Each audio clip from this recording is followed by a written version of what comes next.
नमस्कार दोस्तों, आज अपनी इंग्लिश की छठी क्लास है। सबसे पहले जिस भी साथी ने अपना टेलीग्राम का चैनल फॉलो नहीं किया है, डिस्क्रिप्शन के अंदर टेलीग्राम का लिंक दिया हुआ है, उसको फॉलो कर लो। टेलीग्राम फॉलो करने का क्या बेनिफिट है आपको बता दूं। टेलीग्राम के अंदर हम क्या करते हैं कि जो भी हमारी डेली क्लास होती है, जैसे मान लो जो भी काम करवाएंगे उसकी हम आपको पीडीएफ प्रोवाइड करवा देंगे। जिस भी साथी को चाहिए उसका प्रिंट निकलवा लेना। और उसके साथ ही मान लो जो भी चैप्टर करेंगे ग्रामर के अंदर, जैसे हमने सब्जेक्ट का एग्रीमेंट किया है, तो उससे रिलेटेड जो प्रैक्टिस करने के लिए क्वेश्चंस की वहाँ पे पीडीएफ प्रोवाइड कराई जाएगी और उसका सॉल्यूशन बताया जाएगा वहाँ पे। तो जिसने अब तक चैनल फॉलो नहीं किया अपना टेलीग्राम का, उसको फॉलो कर लो और जो वीडियो पर नए जुड़े हैं वो सब्सक्राइब कर लें। हमारा आज का पहला वर्ड है चोलटल, मतलब कि खुशी की मुस्कान। अब इसको याद करने की ट्रिक देखो। यहाँ चोर से बन जाएगा चोर और टल से बन गया टलना। तो इसको कैसे लिख सकते हैं? चोर टल गया इसीलिए चेहरों पर खुशी की मुस्कान है। इसको ऐसे समझोगे, मान लो किसी गांव के अंदर चोर घुस गया था और सब डर रहे थे कि भाई चोरी कर ले जाएगा, और वो चोर मतलब बिना कोई चोरी करे उस गांव से निकल गया, मतलब टल गया ना, चोरी टल गई, तो इसलिए सभी के चेहरों पर खुशी की मुस्कान है। ऐसे याद कर लेना अब इसको। चोर टल गया इसीलिए चेहरों पर खुशी की मुस्कान है। जब भी आपको चोर टल दिखेगा आपके माइंड में ये लाइन आएगी और यहाँ से आप खुशी के मुस्कान को टिक कर दोगे। अगला वर्ड अपना इलूसिडेट, जिसका मतलब होता है स्पष्ट करना। आपको एक चीज़ बता दूं, ये वो क्या हम बस इसलिए नहीं कर रहे कि आपके एग्जाम के अंदर आएगी। अब आगे चल के मान लो आप एग्जाम क्लियर करोगे, गवर्नमेंट जॉब लगोगे, तो इंग्लिश तो क्या कि आपको हर जगह देखने को मिलेगी। सारे ऑफिशियल लेटर जो भी होते हैं वो इंग्लिश के अंदर आते हैं। अगर आपकी वोकैब अच्छी होगी तो आप इजीली उसको समझ पाओगे लेटर को, तो आपको परेशानी नहीं होगी। इसलिए सभी ध्यान से याद करें इसको। अगला वर्ड अपना इलूसिडेट, स्पष्ट करना। इसको कैसे याद करेंगे? देखो, यहाँ से बन जाएगा लूसी और डेट। इसकी ट्रिक अब देखो, लूसी को डेट पर ले जाकर सब स्पष्ट करना है। समझ गए? मतलब कि कोई इंसान कोई लड़का सोच रहा है कि लूसी को वो डेट पर ले जाकर सब स्पष्ट कर लेगा कि वो क्या चाहती है, क्या नहीं चाहती है, क्या करना है, क्या नहीं करना है। तो जब भी आपको एग्जाम के अंदर दिखेगा इलूसिडेट, तो आपके माइंड में आएगा लूसी और डेट। यहाँ से आपकी ट्रिक बन जाएगी और आप यहाँ से स्पष्ट को टिक कर दोगे। अगला वर्ड है सीडेट। सीडेट का मतलब होता है शांत, रिलैक्स, पीसफुल। अब इसको कैसे याद करें? देखो, सी से बन गया सी, मतलब समुंदर, और डेट वही डेट जो लड़का लड़की जाते हैं। तो इसकी ट्रिक हो जाएगी, सी किनारे डेट पर जाने से मैं रिलैक्स हो जाता हूँ। क्योंकि समुद्र किनारे सबको पता शांति होती है, लहरें चलती है, ठंडी हवा चलती है, तो मतलब उसको शांति मिलती है वहाँ जाने से। तो इसकी ट्रिक होगी, सी किनारे डेट पर जाने से मैं रिलैक्स हो जाता हूँ। जब भी आपको सी डेट दिखेगा आपके माइंड में रिलैक्स आ जाएगा और आप ईजिली इसको टिक कर दोगे यहाँ से। चौथा वर्ड अपना आज का सबैटिकल। मतलब जो पहले उन्होंने सुना भी होगा कि सबैटिकल लीव होती है, मतलब काम से छुट्टी। मतलब वैसे यूजुअली ये वर्ड यूज किया जाता है टीचर्स के लिए। इसका मतलब होता है a period of paid leave granted to teacher in university for study. मान लो कि किसी यूनिवर्सिटी के अंदर कोई टीचर अगर पढ़ाई करना चाहता है तो उसको पेड लीव दी जाती हैं, उनको सबैटिकल लीव कहा जाता है। ये पेड भी हो सकती है या अनपेड भी हो सकती है, डिपेंड करता है यूनिवर्सिटी के ऊपर, वो अलग बात है। लेकिन आपको याद करना है सबैटिकल, एग्जाम्स के अंदर बहुत आता है ये क्वेश्चन।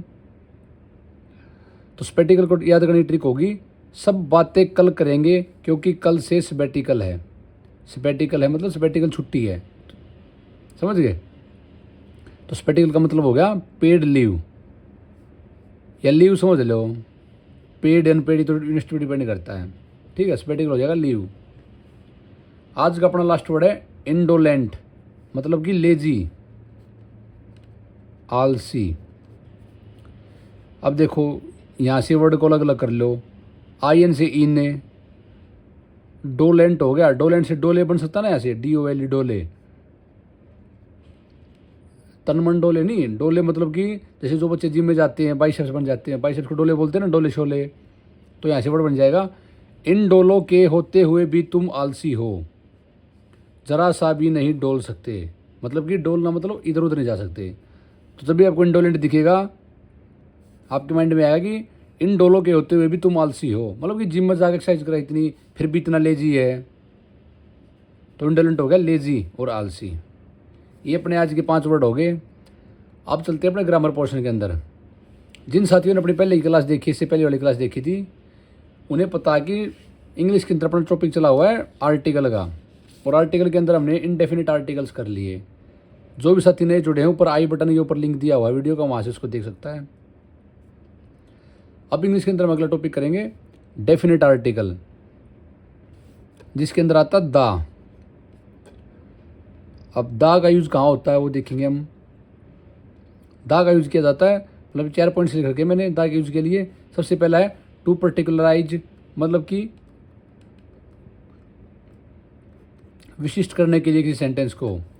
सेकंड है to talk about the class, मतलब किसी चीज़ की क्लास के बारे में बात करने के लिए। थर्ड है the thing which you know, कोई भी वस्तु जिसके बारे में आप जानते हो। चौथा है in case of noun mention earlier, मतलब कि उस संज्ञा के लिए जिसका इस्तेमाल पहले भी किया गया उस वाक्य के अंदर। तो ऐसी कंडीशन आए तो हम वहाँ पे दा का यूज़ करेंगे। एग्जाम्पल से समझो। पहला है dash girl sitting beside you is my sister. अब यहाँ देखो सेंटेंस के अंदर क्या है कि इस लड़की को मतलब विशिष्ट बना दिया, इस स्पेशल की बात की गई है किसी लड़की की। कैसे की गई है? मान लो कि वह लड़की जो आपके पास बैठी है वो मेरी बहन है, मतलब किसी के ऊपर पॉइंट कर रहा है, वो इशारा कर रहा है। जब भी किसी स्पेशल चीज़ की बात की जाएगी तो वहाँ पे दा आएगा, तो यहाँ पे ए और दा में से दा आ जाएगा। समझ गए ना कि किसी खास लड़की की बात की गई है। लड़की तो वैसे मान लो कि कॉमन नाउन है, लेकिन उसने खास लड़की की बात करी है, खास, तो यहाँ पे दा आया है। अगला देखो dash tiger is our national animal. इसके अंदर क्या है? वो क्लास की बात कर रहा है कि टाइगर जो हमारा राष्ट्रीय पशु है, मतलब कोई एक टाइगर राष्ट्रीय पशु नहीं, जितने भी टाइगर सारे राष्ट्रीय पशु हैं, तो टाइगर की क्लास होगी ना ये। तो हमने क्या पढ़ा था कि क्लास की बात करने के लिए हम दा का यूज़ करेंगे, तो यहाँ पे दा आ जाएगा। तीसरा एग्जाम्पल है गिव मी डैश बोतल ओपन डैश विंडो। अब देखो थर्ड कंडीशन हमारी क्या थी? The thing which you know, वह वस्तु जिसके बारे में आप जानते हो उसके साथ दा का यूज़ करेंगे। तो यहाँ पे देखो गिव मी द बोतल, तो ये हम बोतल को जानते हैं। सेम ऐसे ही ओपन द विंडो, ये आ जाएगा। लास्ट कंडीशन है in case of noun mention earlier, मतलब कि उस संज्ञा के साथ दा का यूज़ किया जाएगा जिसका इस्तेमाल वाक्य के अंदर पहले भी किया हुआ है। एग्जाम्पल से समझो। He has boat A car, उसने एक कार खरीदी। And A car is highly expensive, यहाँ पे लिखा हुआ स्पॉट द एरर, मतलब इस वाक्य के अंदर एरर है, और वह कार बहुत महंगी है। हमने क्या पढ़ा कि उस नाउन के साथ दा का यूज़ किया जाएगा जो पहले इस्तेमाल किया गया है। अब देखो यहाँ पर भी कार है, यहाँ पर भी कार, नाउन हो गया। अब ये नाउन हमने पहले यूज़ कर लिया, अब दोबारा फिर यूज़ हो गया, तो यहाँ पे क्या होना चाहिए? दोबारा यूज़ होगा तो यहाँ पे दा आना चाहिए, तो यहाँ पे क्या है? दा आ जाएगा। स्पॉट द एरर करना था ना, हमने एरर निकाल लिया कि इस पार्ट के अंदर एरर, यहाँ पे ए नहीं दा आएगा, क्योंकि एक नाउन की बात हम दोबारा कर रहे हैं। He has boat A car, उसने एक कार खरीदी। And the car is highly expensive, और वह कार बहुत महंगी है। समझ गए ना? एक ही नाउन की दोबारा बात करी गई है और एक खास कार की बात करी गई कि वही कार महंगी है, तो इसलिए यहाँ पे दा आ गया। आगे चलते हैं। अब इसके अंदर कुछ पॉइंट्स याद करने के हैं, लिखा हुआ पॉइंट्स टू रिमेंबर।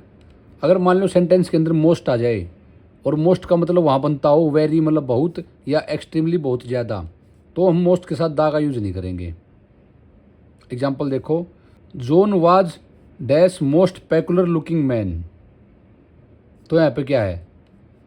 मोस्ट आ गया, और मोस्ट वेरी और एक्सट्रीमली के बारे में बता रहा है, तो इसके साथ हम यहाँ पे दा का यूज़ नहीं करेंगे। तो इसके अंदर क्या है? कुछ भी नहीं आएगा, यहाँ पे डायरेक्ट अपना सेंटेंस हो जाएगा John was most peculiar looking man. यहाँ पे दा नहीं लगाना। मान लो अगर ऑप्शन में आ जाता ए एन और दा, तो मैं कोई भी आर्टिकल यूज़ नहीं करना इसके साथ।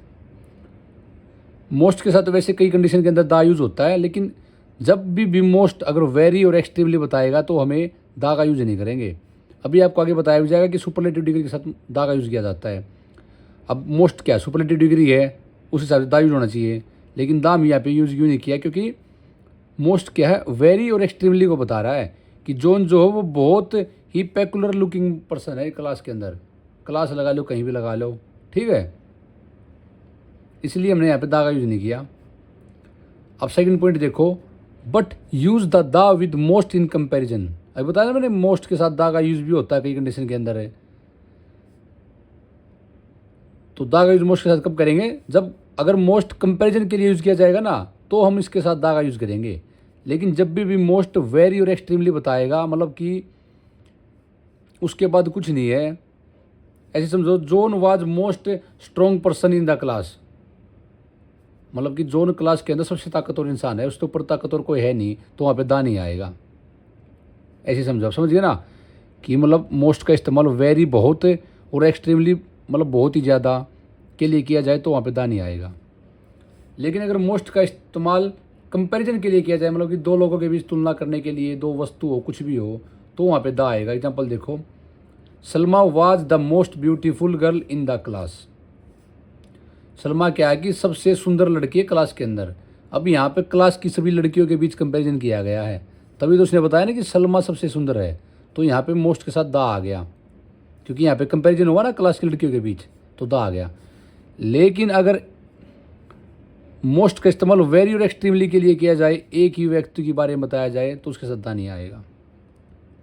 अगला पॉइंट है दा प्लस एडजेक्टिव, दा प्लस सुपरलेटिव डिग्री। अभी बताया था ना कि सुपरलेटिव डिग्री के साथ दा का इस्तेमाल किया जाता है, मोस्ट भी सुपरलेटिव डिग्री है। एडजेक्टिव होते हैं विशेषण, तो विशेषण के साथ दा का इस्तेमाल किया जाता है। देखो कैसे,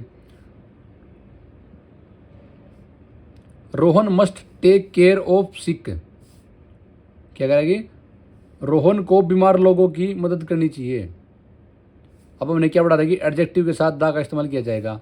सिक क्या है, सिक यहाँ पे एडजेक्टिव है, तो इसके साथ यहाँ पे दा आ जाएगा। अगली कंडीशन है सुपरलेटिव डिग्री। सुपरलेटिव डिग्री दिखे वहाँ पे दा लगा दो। देखो, the best is yet to come. Best क्या है, सुपरलेटिव डिग्री ना, तो बेस्ट के साथ हमने दा यूज कर लिया। सेंटेंस हमारा बिल्कुल ठीक है। तीसरा रूल है the plus ordinal number. Ordinal number होते हैं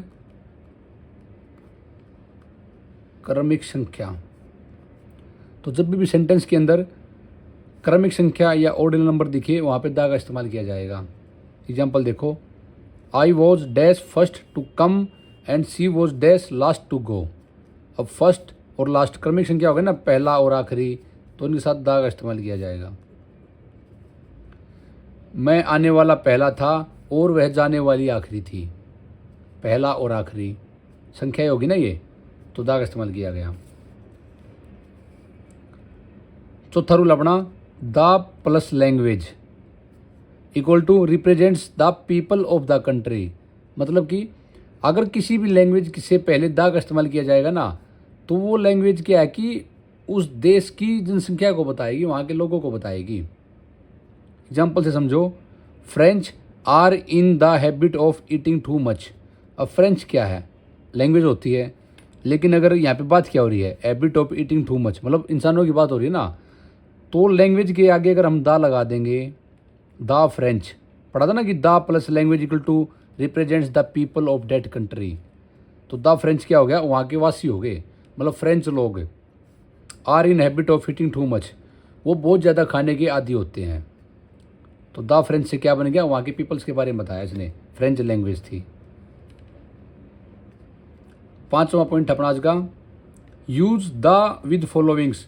मतलब कुछ पॉइंट्स दिए हुए, इनके साथ हमेशा द का यूज किया जाएगा। पहला पॉइंट है फेमस बुक, कोई भी प्रसिद्ध पुस्तक आ जाए उसके साथ द का यूज किया जाएगा, जैसे the Ramayana, the Bible, the Mahabharata, ठीक है, कोई भी फेमस बुक हो उसके साथ द का यूज किया जाएगा। सेकंड पॉइंट है वेदर, मौसम, मौसम के साथ भी द का यूज किया जाएगा, the winter, the summer. Third point है माउंटेन्स, मतलब कि पर्वत श्रृंखला, पर्वत श्रृंखला के साथ हमेशा द का यूज किया जाएगा, कोई भी पर्वत श्रृंखला हो, the Himalaya, the Alps, the Andes, ऐसे जितने भी श्रृंखले होंगे सबके साथ द का यूज किया जाएगा। यहाँ पर एक पॉइंट देखने की है, लेकिन अगर कोई चोटी होगी ना उसके साथ दा का यूज नहीं करेंगे हम। नोट विद द पीक मतलब कि चोटी, जैसे कि माउंट एवरेस्ट डायरेक्ट लिखा जाएगा, ये नहीं कि दा माउंट एवरेस्ट लिखो। दा का यूज हमेशा माउंटेन्स के साथ किया जाएगा, बस पर्वत श्रृंखला के साथ, चोटी के साथ नहीं। कोई भी चोटी है, माउंट एवरेस्ट क्या है, चोटी है कि हिमालय पर्वत की, तो सीधा डायरेक्ट लिखा जाएगा mount Everest, the mount Everest नहीं आएगा। सेम ऐसे ही माउंट आबू है, डायरेक्ट माउंट आबू आएगा। चौथा पॉइंट डायरेक्शन, कोई भी दिशा हो उसके साथ द का यूज किया जाएगा। The east, the west, the north, the south. पांचवा पॉइंट है म्यूजिकल इंस्ट्रूमेंट हो उनके साथ भी द का यूज करेंगे। द फ्लूट हो, द ड्रम हो, द गिटार हो। ठीक है दोस्तों, समझ गए। आज का अपना इस चैप्टर का छठा पॉइंट और आखिरी पॉइंट है, in case of watch oblique on we don't use the before TV. मतलब कि किसी सेंटेंस के अंदर वॉच ऑन दे रखा हो और ये क्या है कि प्रीपोजिशन हो, तो हम दा का यूज नहीं करेंगे टीवी से पहले। ये मतलब बहुत इंपॉर्टेंट पॉइंट, एग्जाम्स के अंदर क्वेश्चन जरूर आता है ये। एग्जाम से समझो, are you watching the TV. Watching क्या, देखना, क्या तुम टीवी देख रहे हो। अभी मैंने पढ़ा था कि अगर वॉच और ऑन प्रीपोजिशन है तो दा का यूज नहीं करेंगे, तो यहाँ पे क्या है अपना दा नहीं आएगा, ये कट जाएगा। समझ गए ना, वॉचिंग देखना हो गया, यहाँ पे प्रीपोजिशन का काम कर रहा है ये, तो टीवी से पहले दा नहीं आएगा। सेकंड एग्जाम्पल देखो, I have never seen you on the TV. अब ऑन क्या, ऑन यहाँ पे प्रीपोजिशन अपना, और हमने क्या पढ़ा था, अगर प्रीपोजिशन होंगे तो टीवी से पहले दा नहीं आएगा, तो यहाँ पे दा कट नहीं आएगा, डायरेक्ट बन जाएगा I have never seen you on TV. मैंने आपको कभी टीवी के ऊपर नहीं देखा।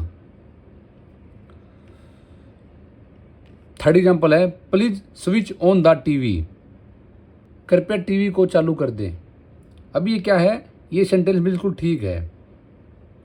ये बहुत सारे साथी कहोगे कि आपने तो बताया था वॉच और ऑन आ जाए तो टीवी से पहले दा नहीं आएगा, मतलब यहाँ पे दा नहीं आना चाहिए था। आप ठीक कैसे कह रहे हो। अब देखो यहाँ पे वॉच और ऑन क्या है, प्रीपोजिशन है, लेकिन जो ये ऑन है ना ये क्या है, एडवर्ब है। एक ही चीज़ ध्यान रखने की है बस। मतलब जब भी वॉच और ऑन एडवर्ब होंगे ना, एडवर्ब क्या होते हैं, क्रिया विशेषण।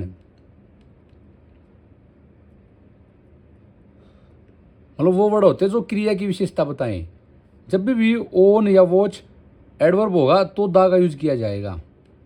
सिंपल सा डिफरेंस दोनों के बीच में। अगर प्रीपोजिशन है तो दा का यूज नहीं किया जाएगा, अगर एडवर्ब है तो दा का यूज किया जाएगा। यहाँ से एक क्वेश्चन बहुत देखने को मिलता है आपको एग्जाम के अंदर, अच्छे से कर लेना। तो दोस्तों ये अपना चैप्टर आज का कंप्लीट हो गया है। हमने इसके अंदर दोनों आर्टिकल पढ़ लिए हैं, डेफिनेटिव और डेफिनेटिव। इस चैप्टर से एग्जाम के अंदर एक दो क्वेश्चन जरूर आता है। जिस भी साथी को हमारी वीडियो अच्छी लगी हो वो वीडियो को लाइक करें और चैनल को सब्सक्राइब करें। और साथ ही जिसने अब तक हमारे टेलीग्राम का ग्रुप जो है ज्वाइन नहीं किया है वो टेलीग्राम को फॉलो कर लें। उसका लिंक डिस्क्रिप्शन के अंदर भी दिया हुआ है और कमेंट्स के अंदर भी पिन किया हुआ है। यहाँ हम आपको सभी क्लासेस की पीडीएफ प्रोवाइड करेंगे और उसके साथ ही जितनी भी अपनी क्लास आएंगी, मान लो साइंस की आएगी, मैथ की आएगी, इंग्लिश की आएगी, तो आपको नोटिफिकेशन मिलती रहेगी और पता चल जाएगा वहाँ से कि कौन सी क्लास कब आ रही है। तो टेलीग्राम को ज़रूर फॉलो करें। मिलते हैं अगली क्लास के अंदर। जय हिंद, नमस्कार।